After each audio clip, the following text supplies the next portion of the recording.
What is up, Gators Breakdown Plus members? Hey, how's it going, Dave? What's up, Dave? Pretty good, pretty good. Excuse me.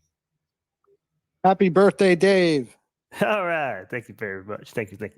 Yeah, happy birthday, Dave. Feels good to be 21 again. Well, you wish. Yeah. Would you really want to be 21 again? No, I would not. Yeah, I don't think I would either. I'll admit, age is a number. I don't feel I did turn 41, so I don't feel 41, but all about how you go about it, I guess. That's right. Just wait till you reach 47, buddy. Getting up in the morning ain't fun.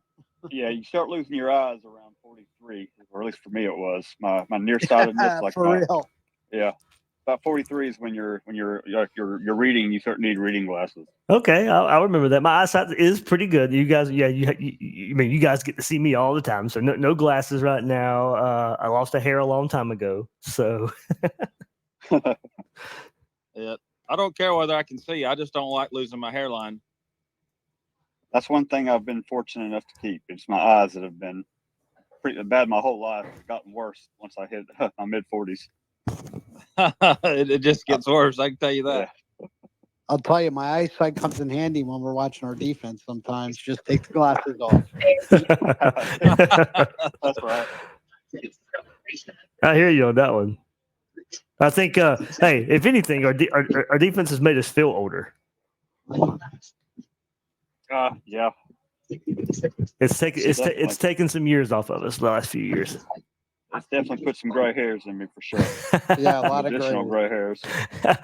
Yeah, that's the thing. I have lost a hair in my little goatee, chin strap, whatever. It's graying. Yeah, it's my wife has this joke that when I married her, I lost my hair. When we had our daughter, everything turned gray. So that's usually how it works. Yes, it does. That's a pretty good trade-off, though. Oh yeah, for sure. So it definitely wasn't Gator football that did it. I was. You know what? There's some of that in there for sure. Dave, Todd Grantham had a lot to do with that. You know that. There we go. Yeah. That's what I'm going to say. Damn.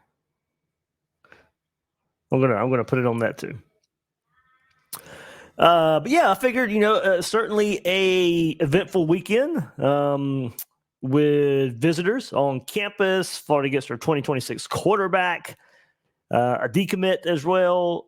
So of course, recruiting storylines are plenty right now. And then of course, I wanted to talk ESPN putting their FPI out and surprising a good bunch of people yesterday that the Gators are ranked 20th on ESPN's FPI. So definitely want to get into that a little bit, but certainly plenty to get into, and I'm sure we will in this hour or so go into all kinds of directions that we always do here on these Gators Breakdown Plus chats. So certainly plenty to discuss. Any certain place you guys want to start? We can start on the ESPN ranking. That'd be good. All right, let me, for the sake of everybody else who will be watching this, let me share the rankings here on the screen for the YouTube version. But yeah, certainly a little surprising that the ESPN College Football Power Index, how high they have the Gators ranked. No surprise, Georgia's at the top, Oregon 2, Texas 3, Ohio State 4, Alabama 5. But yeah, you go down and scroll just a bit. You don't have to scroll as far as you thought you might have to see the Florida Gators at 20th in the FPI. So power ranking. I'll go into more detail on just that kind of how they come about all that in just a second. But Auburn 19 was surprising as well to me. I did not expect to see Auburn in Florida. Now you kind of get it if it's a power rating. You throw the schedule out of it, and that's where they see Florida. Because if you look at Florida and you dive in a little bit, Florida FPI is 10.1. So how they explain that is Florida is 10.1 points better than the average FBS team. That's how they come up with the FPI formula. They tie in offense, defense, and special teams for that 10.1 ranking. But they do, as you can tell, it's not necessarily a power ranking based on schedule or anything like that. It's pure power ranking, nothing to do with the schedule, because they have Florida at 5.9 and 6.1. 5.9 wins, 6.1 losses. So basically 6-6. But they consider right now, going into the 2024 season, a 6-6 Florida team being the 20th power rated team. So that lets you know how hard Florida's schedule is. I think there's 7 teams in this FPI that are ranked above Florida, that is on Florida's schedule. So I think it does lend itself to, they updated this because of the transfer portal. The transfer portal is in their rankings, their experience rankings, of course. And Florida got a lot of experience from last year's team just in general, but also through the transfer portal. So what you're seeing here is a lot of love since the transfer portal has pretty much, the rosters are settled, that Florida is what ESPN considers, the 20th power rated team. So it kind of just confirms everything we've been discussing since this roster has been remade a bit in the window of the transfer portal. It did make this team better. I think we all can admit that. Now it's about taking this and attacking this really, really tough schedule. Well, just for comparison, what were we last year? Do you know? Oh, I don't know. It was a little higher, I believe, as well. So this thing is not gospel by any means. So I will see. I did mean to look that up, so thanks for pointing that out. I don't know if you can go back and look at it, though. Here we go. 2023 preseason power rankings. I don't know if this is FPI or not, but we'll see. It doesn't say. I'm sure I can find it somewhere, but I do remember Florida was a little higher going into that game versus Utah. But did it catch you guys by surprise, or to kind of just confirm? Man, yeah, No, I'm I a was- little surprised by it for sure. I mean, top 20, even though I know that it is just a it's just a power ranking. Yep. ESPN's power ranking. So And I found it. it's not like top 25. Okay. Yeah, August 21st of last year, they came out before the first game of the season. They had the Gators tied for 18th going into the Utah game last year. Ooh. They had eventual national championship appearance. Washington was at 21 last year heading into the season. Texas A&M last year was 18th. TCU was 17th, and we know they fell off the face of the earth. Ole Miss was 16 last year. So Oregon was 13. They had FSU 13. They had Tennessee 12. Now, last year, they got a lot of love for Oklahoma this year. They had a lot of love for Oklahoma last year, too. They had Oklahoma 11th last year. So that was kind of surprising, maybe a bit. But yeah, USC was 7th in the preseason FPI last year. They didn't live up to that either. Michigan was number 6. They ended up winning the national championship. It was Texas at 5, LSU at 4. They didn't live up to it. Georgia was at 3, Alabama 2, Ohio State was number 1. So, of course, you got your usual suspects this year as well, between Georgia, Bama, Ohio State. Oregon's up there this year, as I mentioned.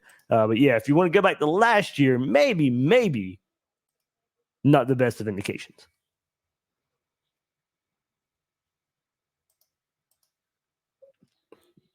Just when FBI has always seemed to be very off with what they do. There has to be an additional component in their equation that they're using that I don't understand.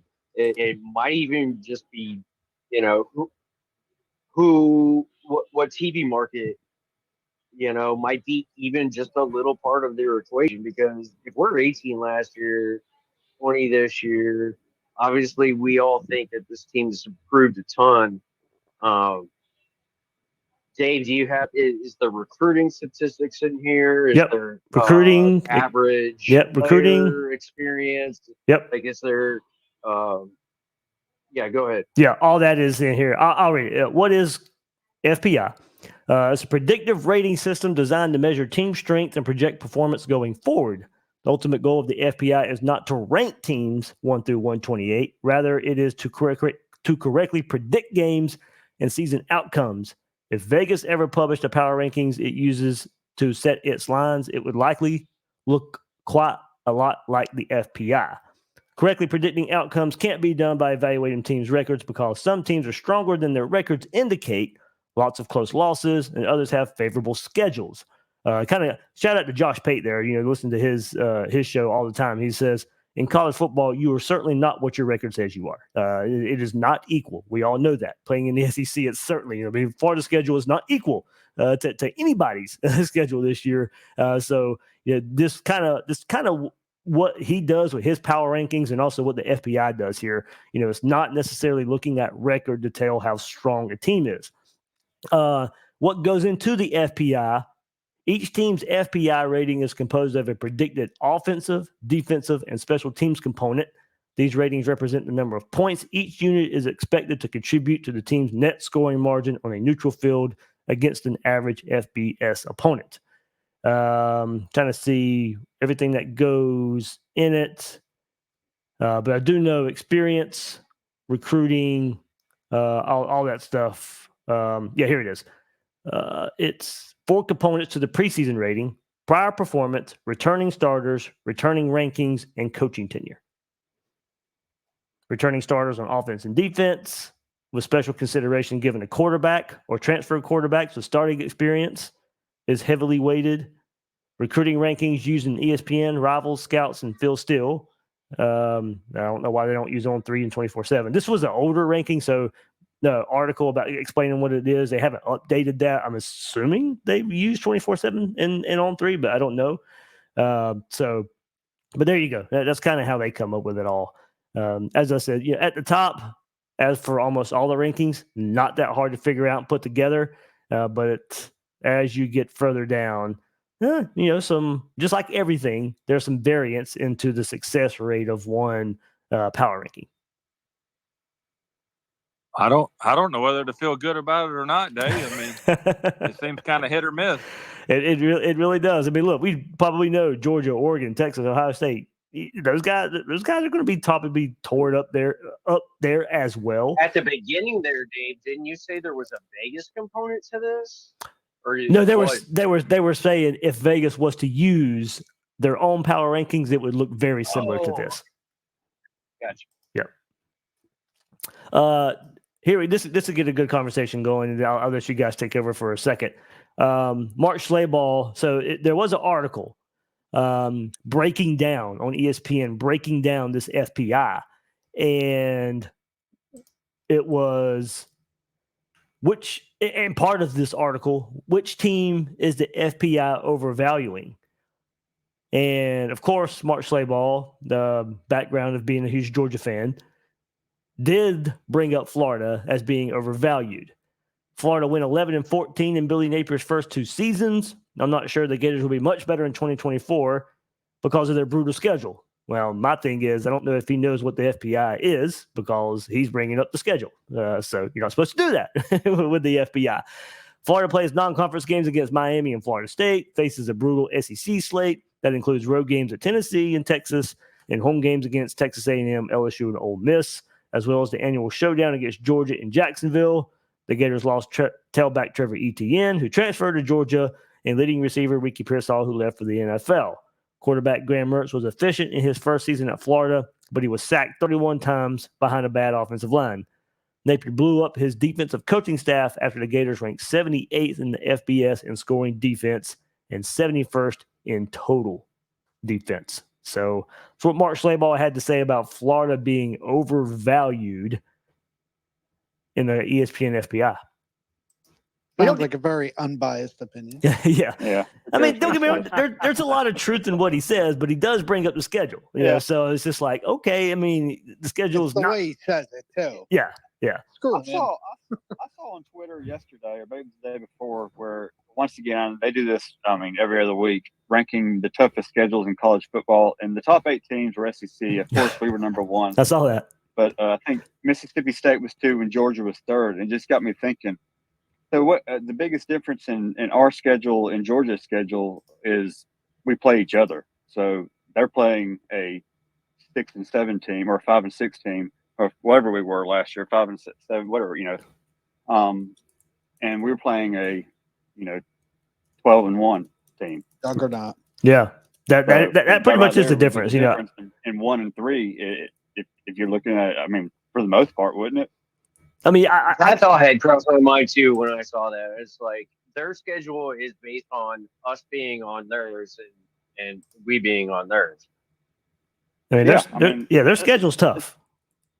But It's tough, but I expect it to be that high. The SEC schedule is tough, and we always play Florida State. So, I mean, it is what it is. I mean, I know it's an excuse, but it's kind of a poor excuse for me just because, I mean, there's nothing we can do about it. I mean, we play in the SEC. The SEC is only going to get bigger. I mean, it's not going to get any easier. I mean, there's just going to be more teams that come to the league on down the road. So, if you want it, I mean, I get it. We're in Miami, but I don't know. It's tough, but it's tough for everybody. The way I look at it. Not Missouri. Y'all read my mind. That's exactly. It's tough for most of them. It's tough for whoever the top 8 are. So the top 8 teams were all SEC teams. So that's where I was going with that. Missouri comes in at 10 on the FPI, and schedule be damned. It doesn't come into the equation here.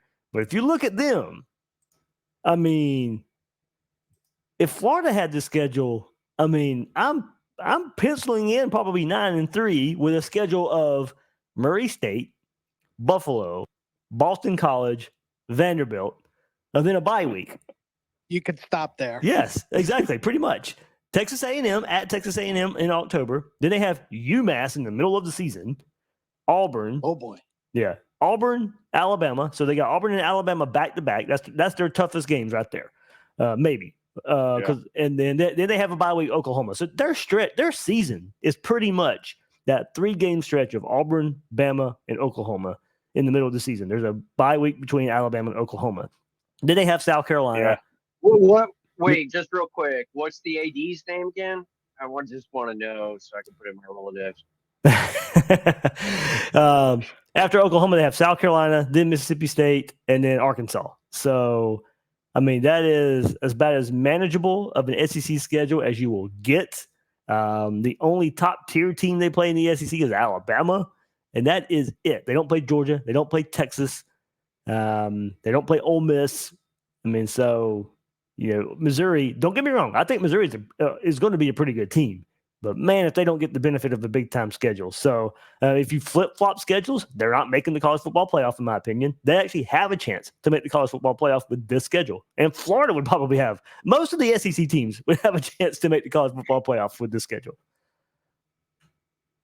And this is why they say, but in college football, it is Georgia and Florida State. I'm sorry. Yeah, this is the part of it. In college football, you're not necessarily what your record says you are because of schedule disparities like this. Who's their permanent? Who's their rival? Arkansas? Do they play every year? Probably now. They don't have one. Yeah, I mean, they don't have one. They call it the battle line rivalry. So. This schedule, do you remember how they came up with this schedule? Like, that was the thing last offseason. Yeah. We talked about that. This. Yeah, right. Okay. Yeah, we talked about that last chat we had. Yeah, it was tiered. Like your Florida, your Georgias, your LSU, your Bamas, your Auburns, Tennessees were going to have tougher schedules than your Mississippi States, Ole Miss, Missouris, Arkansas, those type schools. They did tier the schedule. So we should expect when they re-tier the schedules to have an easier schedule for the next go round, right? Oh, so I mean, it's got to ease up somewhere. But go back to your earlier point. I mean, it is the SEC. I think it was a 10-year sample size. A 10-year sample size. Yeah, we'll see. Yeah. I mean, if they go to 9 conference games and do the rotation we think they will, where you're pretty much playing everybody, it's not really going to matter. It's gonna. Are they going to do that?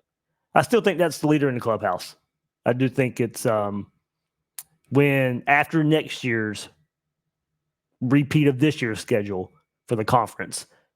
I still, Debacle. yeah, it is debacle. From what I can gather, 9 league games is still the leader in the clubhouse. The thing is, they want to see, Greg Sankey wants to see how the committee is going to treat the SEC this year and next year.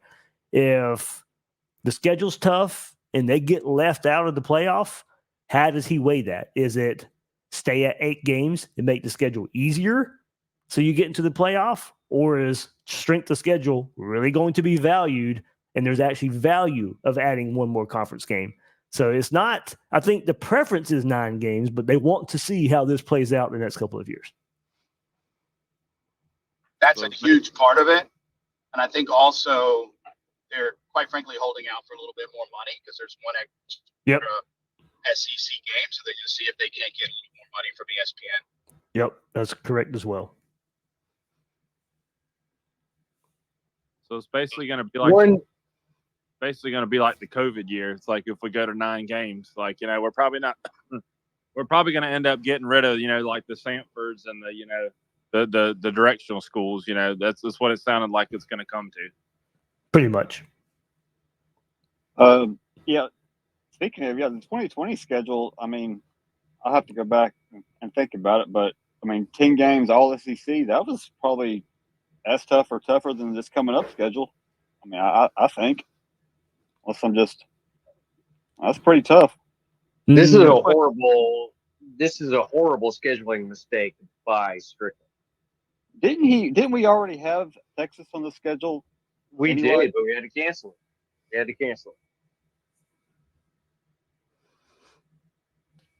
I'm not sure if that was for this season, but no, it was down the road. Why would you schedule UCF? I mean, I get UCF, but Miami and UCF are the same year. But these schedules were put together before the SEC expansion. So at the time, there was an emphasis on scheduling tougher out-of-conference opponents to have a better resume for a smaller playoff. Now we have a larger playoff and an expanded SEC schedule, so that changes things. But these contracts are already in place. There's got to be a clause to get out of that contract. I don't care. Central Florida is better than, you know, they ended up getting better throughout the years and is a little bit tougher of a game than it would have been, you know, 8 years ago when we scheduled it 6 years ago. When we put UCF on the schedule, I think this was right around the time that they beat Auburn in their bowl game and did their 13-0 deal. Yeah, but if it was decided, if it was decided, then negotiations had probably been ongoing for a little while. And Strickland did these negotiations. Nobody cares about. He was here then. Yeah. We're gonna knock the living trash out of UCA. So I ain't worried about them scheduling them. Yeah, but it's just another game on the schedule when you could, you know, ease some stuff in.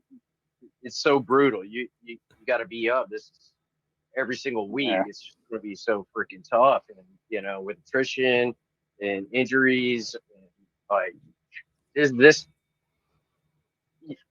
When you design these schedules and they end up all happening in the same year, like with all 3 in-state teams that you're going against, like, come on. This is a giant debacle.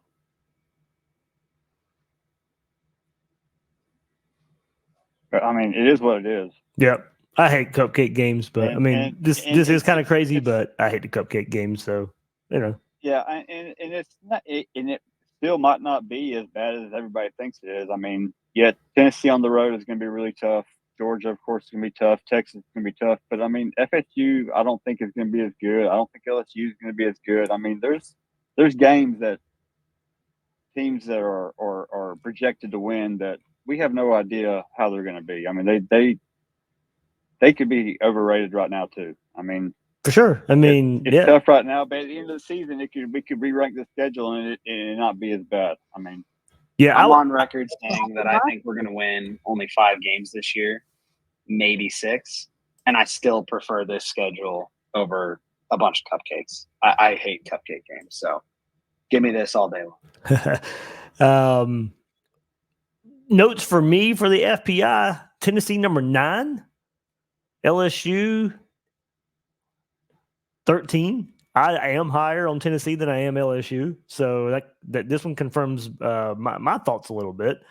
FSU is 11, so that was maybe a little lower than some people have. Ole Miss is 16. I know that was a takeaway in the ESPN article as well, that maybe they were undervalued. Certainly a college football playoff contender. And seeing them at 16 was a bit of a surprise with the transfer portal love they were getting and some of the roster love they were getting, a returning quarterback, which is heavily weighted here in the FPI. So a little bit surprising that that Ole Miss was as low as they were. But, Tennessee in the top 10, for me, not too much surprising, but, we'll see. I am higher on them than I am LSU this year. It'll all come down to how that quarterback plays for Tennessee. Yeah, for sure. It hinges on that for sure.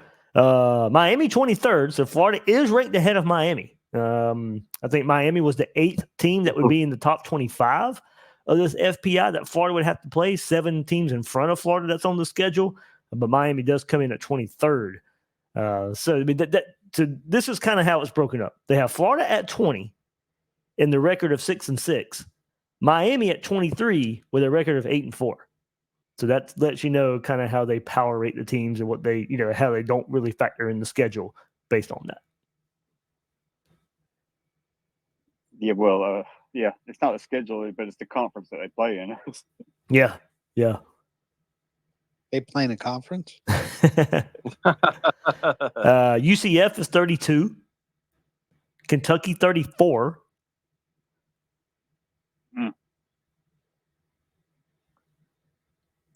Mississippi State. Kentucky. Yeah. Mississippi State 49th. So that would be the lowest rated conference opponent for the Gators. I've always looked at this as useless, but if you take the average of all these teams that we play, it's only Stanford that's out of this. Yeah. Dave, where's Vandy ranked? Vandy, worst team in the SEC, would be ranked. Wow, I'm having to go further than I thought I would. I know they're bad, but did I skip them? They'll beat us. Okay, maybe let's see. 131. No, they weren't that low. I cannot. There they are. 76. They are sandwiched between Troy and Indiana. But here's the thing. Here's the thing. Liberty is 79, and Liberty's getting a lot of preseason love. Man, Vandy being ranked that low, like how is that even? They get all the same benefits that we do, even though they're in the state of Tennessee, and it's a private institution, and they probably have way more problems than Miami does in that regard. But like that, with all of the benefits of being in the SEC and the clout that comes with that, how can they be that freaking low every year? Resources. Where they put their money, yeah. Yep. Yeah, their baseball team's good about every year. Yeah, but I mean, they're redoing their stadium. That SEC football money into the baseball program. They got to pump it back into the football program.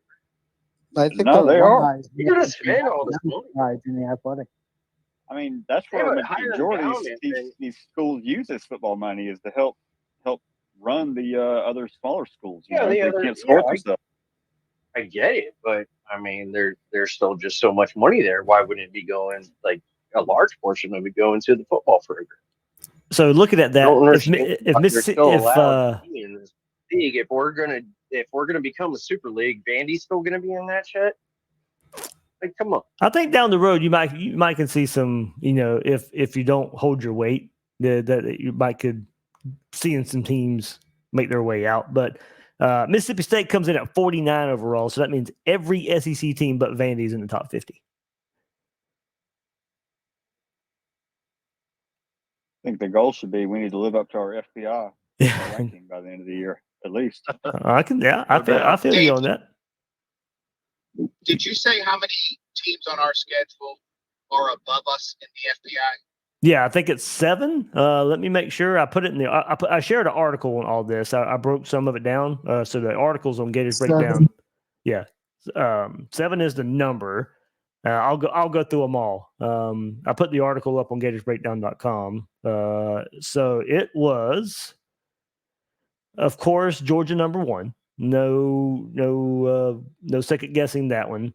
But then 3rd ranked Texas, 9th ranked Tennessee, 11th ranked FSU, 13th ranked LSU, 14th ranked Texas A&M, 16th ranked Ole Miss, and 23rd ranked Miami. So only Miami ranked behind on the FPI. But Georgia, Texas, Tennessee, FSU, LSU, Texas A&M, Ole Miss ranked in front of Florida. So that would be 2 teams in the top 3, 3 teams in the top 10, 6 teams in the top 15. So 6 above us on the schedule. 7. Okay. I thought Miami was below us. My bad. They are, but Ole Miss is one more team ranked in front of us. Okay. Yep. 6 of the top 15, 7 of the top 16.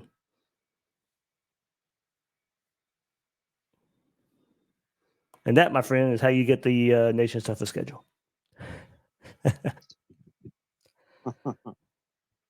And that's where 20 on this list becomes a lot more reasonable. Do we have the most experienced quarterback in the conference? Well, I mean, how do you value experience? I mean, just overall, certainly. I mean, Graham Mertz is in his 6th year, right? Yeah. So SEC experience, with Dart and Beck. Yeah, Dart. That was Yeah, Dart with the most. He's same with Beck. Same with Milroe. Yeah, Milroe. Yep. Brady Cook. Cook got a lot of snaps. Yeah. Quinn Ewers not in the SEC, but certainly bringing a lot of experience with him. But yeah, not SEC experience, of course. Let's go ahead and look at it this way. Do you think having Mertz is gonna squeeze us out a couple more wins because he's gonna have more experience than a guy like Amalieva or however you say his name? You think that's gonna help us squeeze out some wins just on sheer experience? I mean, yes. Let's just take that same exercise we just did. Georgia, of course, with Beck, much better team around him, but same amount of SEC experience.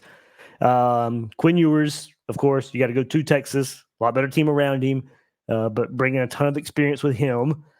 Tennessee, as you just mentioned, Amalieva there at Tennessee. Graham Mertz got to go on the road, but does bring more experience. Go out of the conference, DJU, of course, for FSU, about the same as Graham Mertz. I think is he in his 6th year as well? It is 6 years for him too, right? I think so. He's probably around that. It's really overrated. It's either 5 or 6. Yeah, it has to be 6 years. Yeah, 5 or 6. Nussmeier at LSU, so Mertz much more than him. Wegman at A&M, he's just been injured. He's played, but injured. Jackson Dart at Ole Miss, of course, and those are the teams that are in front of you that are on the schedule. So, I mean, yeah, you got more experience than most of your schedule here at the quarterback spot. So you hope that plays out some way, somehow, to equal some more wins. No doubt. I wonder how much DJ Ugalugaluga is helping FSU's FPI. I don't think he's really. Yeah, you would think he started everywhere he's been. But I mean, has he got to be inflated? Has he really I played don't know like how they the five value star that he was coming out of high school? I mean, Yeah, he I certainly know hasn't. he didn't really at Clemson. Yeah, he certainly hasn't lived up to that. We'll see. I mean, he had a great coach in Jonathan Smith last year, and I don't think he did. He set the world on fire. No, I mean, you compare him and Graham Mercer's stats. There's a lot of similarity there, and he's not playing as many tough defenses. But don't get me wrong. You guys know sure. I give my Pac-12 some credit. I like the Pac-12 the last couple of years. It was a tough conference. Don't get me wrong. But yeah, harder than the ACC. Yeah. R.I.P. R.I.P. on the PAC. Any recruiting storylines? Bad. And we can move on from the FPI here. You guys, is it with even is a big name. It's a big name with Will Griffin coming 2026. Is it hard to get excited because he's a 2026 guy, or are you still excited no matter what?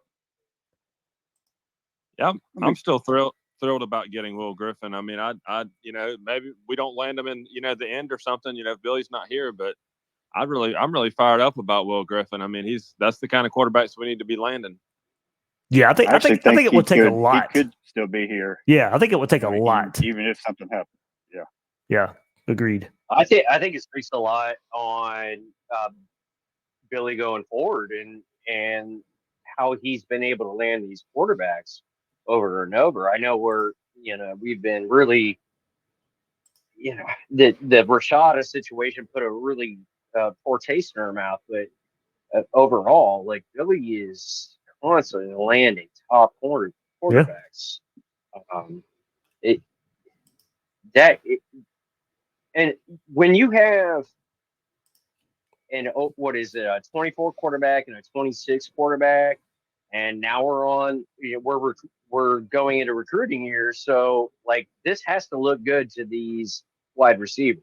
Yeah. When you have this quality of quarterback in the system committed, like I understand that the situation of the schedule and the season that we're about to face, but when you have two quarterbacks, this kind of changes things now to where you can actually maybe over recruit the schedule.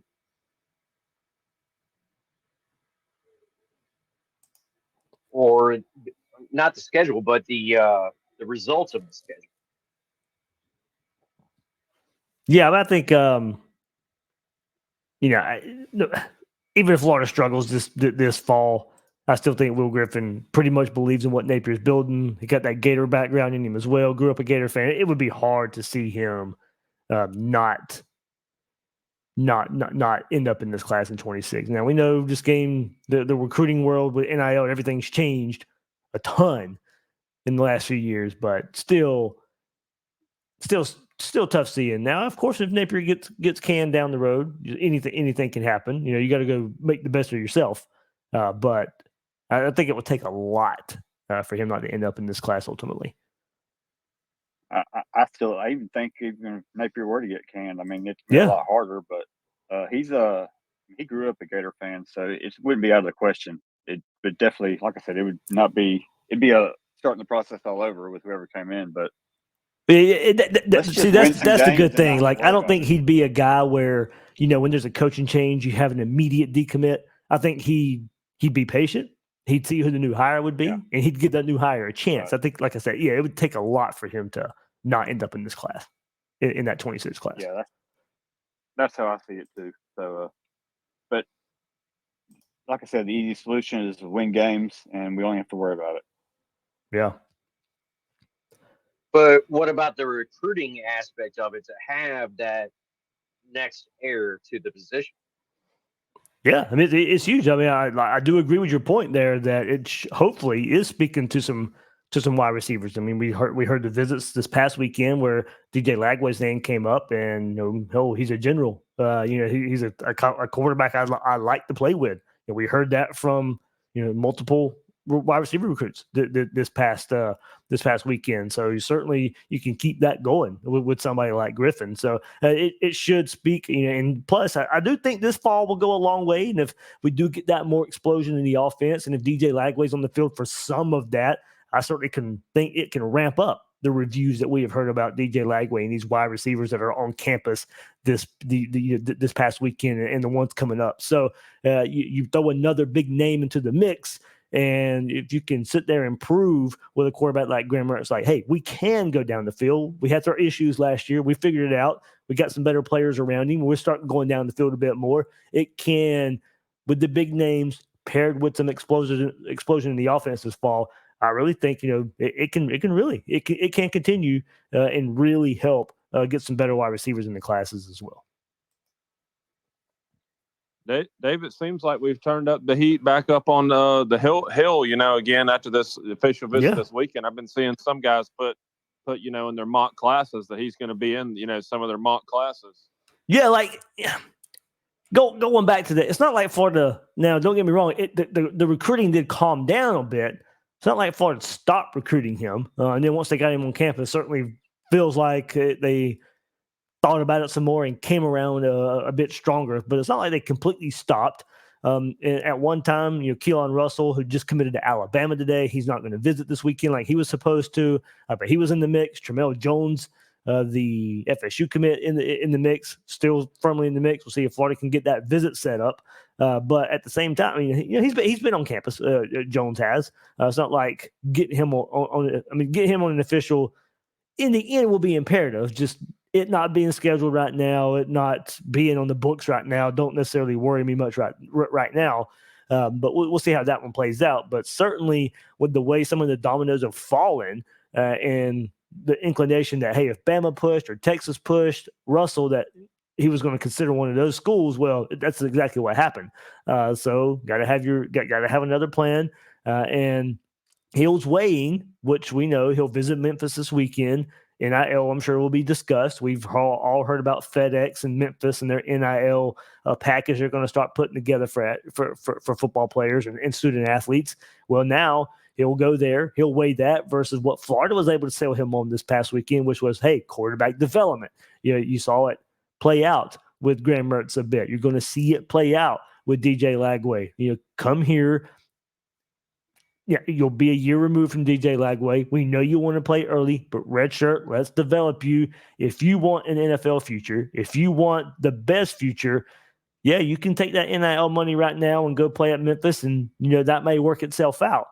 But there is a bit of a developmental track record here at Florida that we feel confident we can put you on that track. So that was big. That was Florida's big selling point this past weekend with Hill.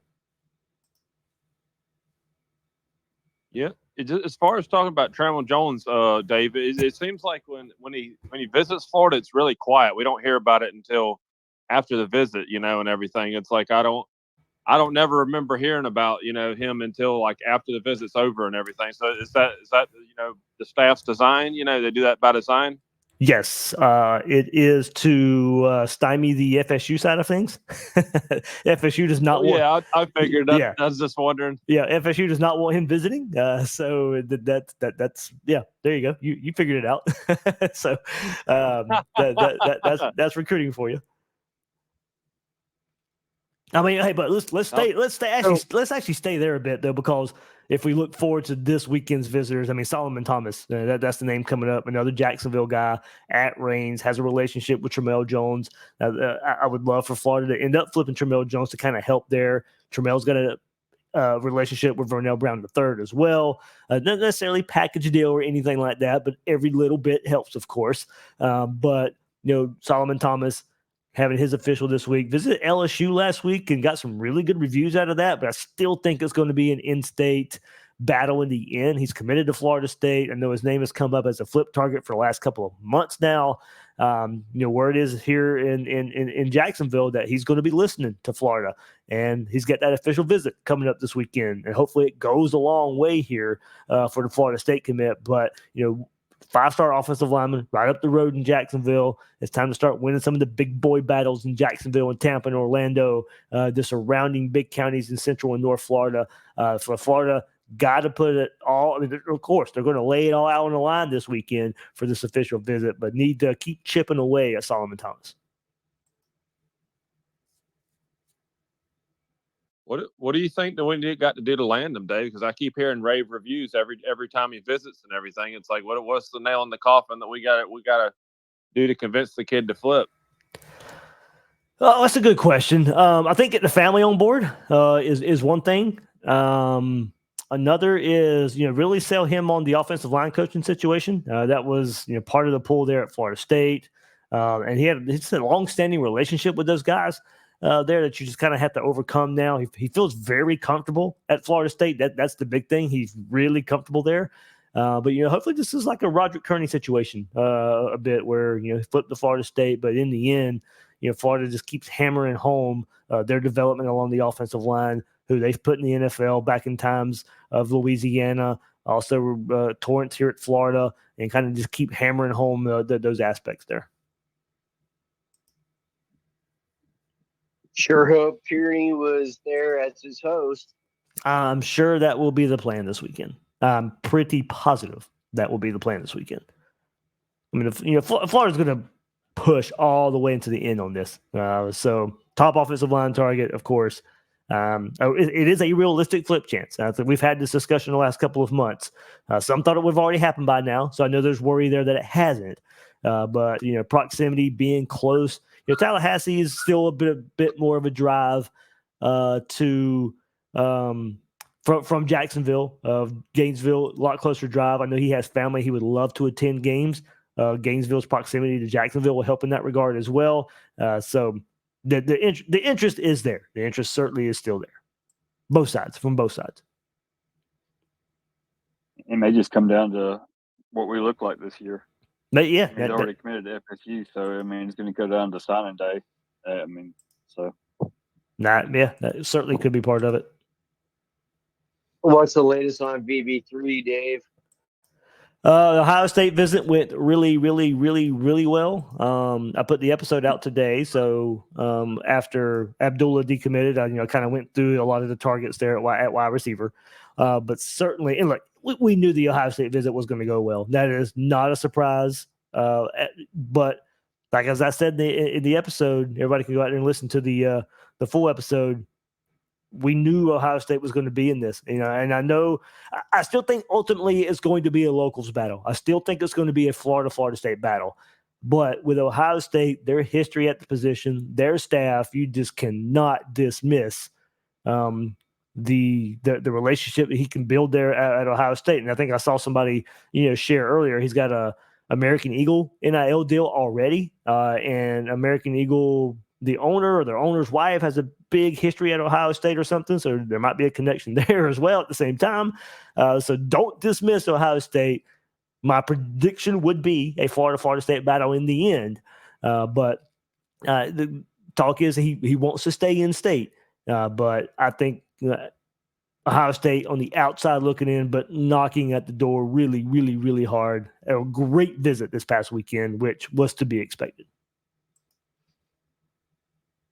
Dave, if we land Joshua Moore, the Donovan kid, I can't say his last name, and Vernell Brown and Nashawn Montgomery, are we pretty happy with that wide receiver class? I know it's not top end. I'd be happy with it. I mean, you got I would too. I mean, all four would be top 250-ish, I think, and you'd have. I mean, Brown's probably going to end up being a 5-star when it's all said and done. I mean, man, get me Brown and his catch yards after the catchability. I'm happy with 2 more of those guys. Florida wants 4, but man, yeah, I'd sign me up for that haul right now. And no questions asked. Let's move on to the next position. I'd be completely happy. I'm more than comfortable with this staff's ability to scout the wide receiver position. Yeah, but getting some big names would certainly help. We haven't done that yet. I mean, Hey, Billy Gonzalez, if you're listening, do your job. Yeah, I want some big names. I want some big names. you know what? Wasn't Billy like There's a plenty of big, these guys go around, especially from Florida. wasn't Billy like instrumental in landing like Van Jefferson and Trevon Grimes? A lot of the transfers we landed with Mullen. I like what happened? Why does he have struggling? Why is he struggling when he come back? I'm confused. Yeah, I mean, I think some of it Florida does need to sell the offense a bit. Yeah, I do think that is some of it. That's why I did mention I do want to see more explosion because I do think that can help. This offense really is built. Billy Napier, the way he wants his offense, there are. If you go back to AR and that and Levi Lewis there, I mean, this offense is built to take those shots. And look, Florida tried last year. The offensive line didn't give Graham Mertz a whole lot of time, and at times he didn't want to let go of it deep either. It was a combination last year. But you go back and look at the history of this offense; it is there. It is there to go deep. So I think we just need to see it. I think new style recruits, they really just need to see it in person with their own eyes right now. And like I said, I hope DJ Lagway's part of that so you can sell that angle of it too. But if it's Graham Mertz 100% of the time, that can still go a long way in showing that, hey, we can do it in this offense. If we got more guys like you, we'll do it even more. With letting Abdullah go, is Florida feeling good? Must be feeling good about landing somebody a little bit better than him because, and no offense to the kid, like you said in your podcast, but the Florida must be pretty confident, in landing a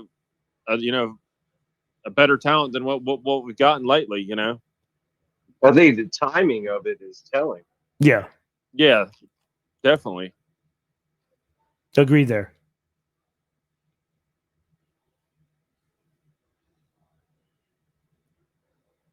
But I mean, if we take a look while we're on that, Caleb Cunningham from Mississippi will be visiting this weekend. I certainly don't see that one really happening. There, you got Trey McNutt, 5-star safety. He'll be on campus this weekend as well. Cortez Mills, another receiver on campus. I don't see that one happening either. As we said, Keelan Russell will no longer be visiting this weekend, committed to Alabama today on this Tuesday. And then offensive lineman Micah DeBose from Alabama will be on campus. Commit Jalen Wiggins, the edge rusher, he'll be on campus.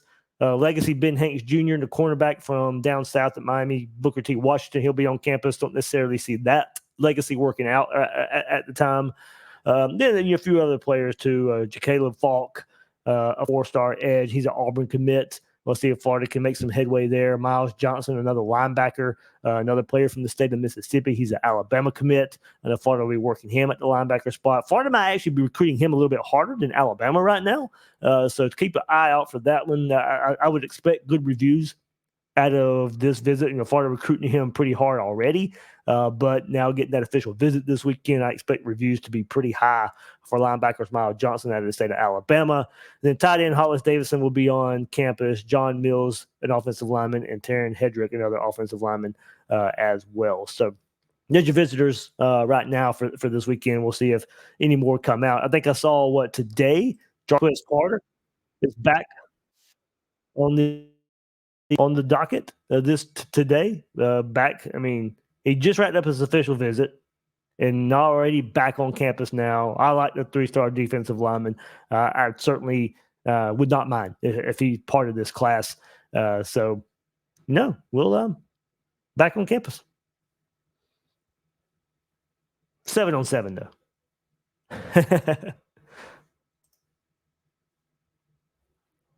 Yeah, the last big-time guy we landed out of there was Mike Natil. But Carter will be on campus Wednesday, not today, though. My bad. Yeah, Mike Natil, certainly. Yeah. And because I remember the last two guys from Newberry we missed on, the Corey Durden and Jalen Parks, they both went to Florida State. So I'd like to get Carter on board, too. Yeah. Big fan of Gerald Chapman, he is, and just kind of the aggressive nature Chapman wants to play with. Carter plays that aggressive mindset, so that's the big pull there. I mean, that's one I certainly, if I was to make a mock today, Jarquez Carter would be on it.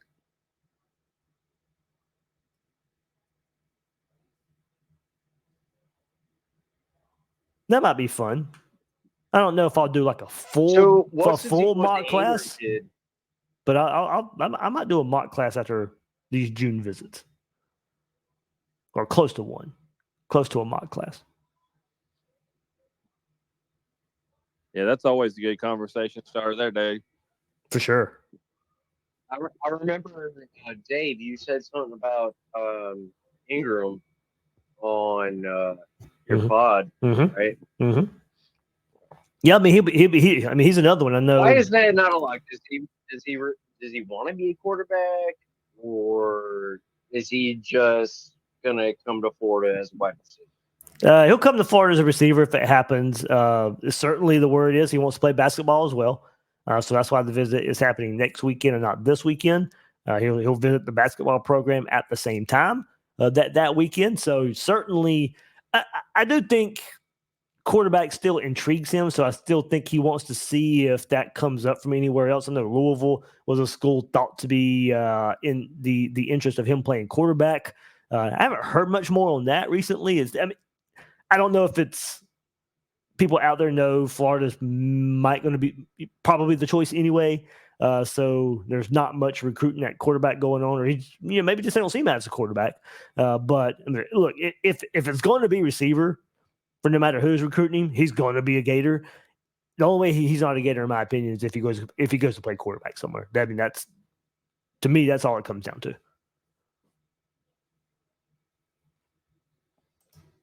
You think CJ grows into be like a tight end like his dad? I mean, he's a pretty wiry kid. I thought about that too, because coming off the recruitment of Tayshaun Gelsey as well, out of Jacksonville Riverside, and another big-bodied guy, I did wonder. I was like, well, could Ingram go into that same type of role? Because Gelsey plays wide receiver at Riverside here in Jacksonville. So could Ingram be that? So it has crossed my mind. Would they want both Ingram and Gelsey? To me, because down the road they could be the same guy. But at the same time, Gelsey has proven it. He's played wide receiver at the high school level. A transition to maybe a flex tight end would not be anywhere near as hard for him as it is for Ingram to go from quarterback to tight end. So you love Ingram from the legacy value of this, but if you get Gelsey in between then, or you're valuing Gelsey even more, is Ingram a necessity? I mean, he's certainly not a necessity at that point. Are you wasting a spot for him? I think, I hate viewing it that way because, he's CI's son, but at the same time, if you get somebody like Gelsey, do you need Ingram? That's something that has crossed my mind. Yeah, it's an interesting question. That's a lot to think about there. Yeah. Now, if they see him at completely different spots, pure tight end and pure receiver, sure, by all means. But down the road, if they are very similar, that's where, I think the question can be raised. Yeah, definitely. Yeah, you think anybody's on commit watch this weekend, Dave, other than Carter? I don't know if Carter will be. I know he's on campus back again tomorrow, but not sure. Out of left field, maybe Solomon Thomas, just maybe, just because we've kind of heard behind the scenes that one's coming at any time. I wouldn't predict it, but maybe that one. That Miles Johnson kid, the linebacker out of Alabama, I could possibly see that one happening. Florida recruiting him harder than the school he's committed to right now. If he feels that love, Ron Roberts was in the state of Alabama just a year ago, recruiting for Auburn. So I'm sure there's a relationship there already. You're not starting from scratch by any means. So I do think Johnson, the linebacker there from Alabama, 3-star linebacker, could be on flip watch. And then maybe some of the guys from last weekend as well. Maybe for whatever reason they wait a week or so. Where do we stand with the Tavon Wallace kids? He's still all Florida State? I did have some conversations today. I did put it in the recruiting chat on Gators Breakdown Plus. might be more of a 50-50 battle than originally thought. As of pretty recently, the last couple of weeks, I was still hearing FSU. We know the history of his dad being a huge Gator fan, living in Georgia, right up the road from where I grew up there in Jessup. I was about 20 minutes from where my parents live, where I went to high school. So can ask around a bit in that area, but still mostly asking around more on the Florida side of things. Florida's really they think they're in this one, maybe more so than I thought. And then asking around to some other people as well. Florida's squarely in this one, maybe more than I thought. But Dad being a Gator fan, got that truck wrapped, his truck wrapped in Gator, in Gator colors and logos, and at the same time, growing up around that. And I think there's pictures of him in Gator uniforms, in Gator gear.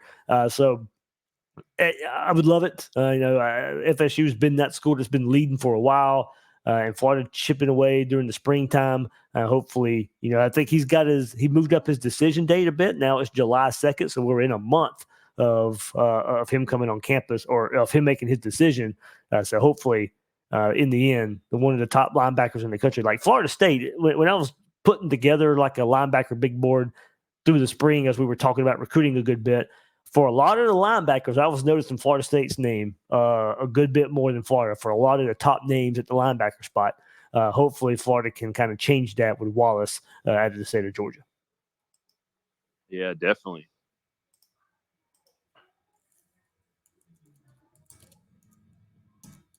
But yeah, I mean, that would be a good one. Oh yeah, that's him and Johnson be a big on the wish list right now. Yeah. Us. I mean, he is. I want to make sure I got it right. He is the 59th overall player in the country and 6th ranked linebacker. Also runs track 10.61 in the 100-meter dash. We'll visit Florida June 14th, so next weekend. But then Florida State will get the last visit June 21st before he makes his July 2nd visit or decision. So he says Arkansas is in his Final Four as well, but I think this will probably end up being a Georgia-Florida State battle. Yeah, definitely. What do we know about Ron Roberts? Is he a good recruiter or what? What have you heard about him? I honestly haven't heard too much. You pull somebody like this, I think his name's got to go a long way. But definitely. We'll see. We got like I said, got a linebacker on campus this coming up weekend. Wallace in a couple of weeks. I mean, I've heard good reviews so far. They kind of just the way he explains the defense, going like he'll go through some film studies, some film sessions with recruits, and say, "Hey, this is how we can use you. This is the things we want you to do." And even I believe going over with some guys, hey, here's what we want you to work on. Here's the things that are going to make you better. So even going that far with it right now. So I think Ron Roberts, we'll see what it all ends up. We were good linebacker haul last cycle, of course, but he comes in now and taking over for Bateman. So we'll see if that means anything. But so far so good. We're just gotta let this one play out and see what names he can pull in. I mean, if he fires up the recruits like he did you, Dave, he should be all good. Yeah, he fired me up there. It was kind of no nonsense with his approach. Basically saying everything we've been saying, though. Hey, it's year 3. Nothing needs to look new anymore. Absolutely. That's from an inexperienced coach's mouth. Yeah, definitely. We'll see what happens. Yeah. Well, good chat, guys. Yeah, definitely. You got any big plans for your birthday? Not really. We got a big vacation coming up in a couple of weeks, so saving most of it for that.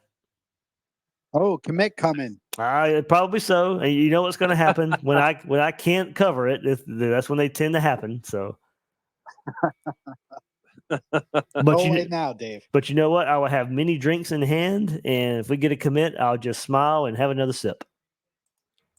There you go. Good for you. But all right, guys, yeah, this was a lot of fun. Thanks for hopping on. Another chat right here, Gators Breakdown Plus. Yeah, thanks, Dave. Appreciate it. Yeah. Have a Thanks, good night. Dave. Go Gators. Go Gators. Go Gators. Go Gators.